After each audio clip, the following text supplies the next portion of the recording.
तर मंडळी काल अचानकपणे पन्हाळी ते सायतळे रस्त्यालगत वनव्याने पेट घेतला. तो मंद गतीने लोकवस्तीकडे जात होता. हा दिसायला जरी छोटा असला तरी ह्यापासून बऱ्याचशा घटना घडू शकल्या असत्या. आपण त्वरित सतकोंडी ग्रामपंचायतीला याबाबतची कल्पना दिली आणि अगदी थोड्या वेळातच ग्रामपंचायतीमधील अधिकाऱ्यांनी ह्या ठिकाणी धाव घेतली. मग पुन्हा एंट्री होते ती आपल्या JSW अग्निशामक दलांची. जिथे सगळे पळतात तिथे हे धावत जातात. आगीपेक्षा भयानक काय असेल तर ती आहे जबाबदारी, आणि ती हे रोज निभावतात.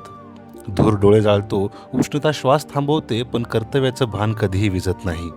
ही नोकरी नाही, ही शपथ आहे प्रत्येक संकटासमोर उभं राहण्याची. आगीशी लढताना हे माणसं नाही देव बनतात. जळणाऱ्या निसर्गासाठी हे स्वतः जळायला तयार असतात.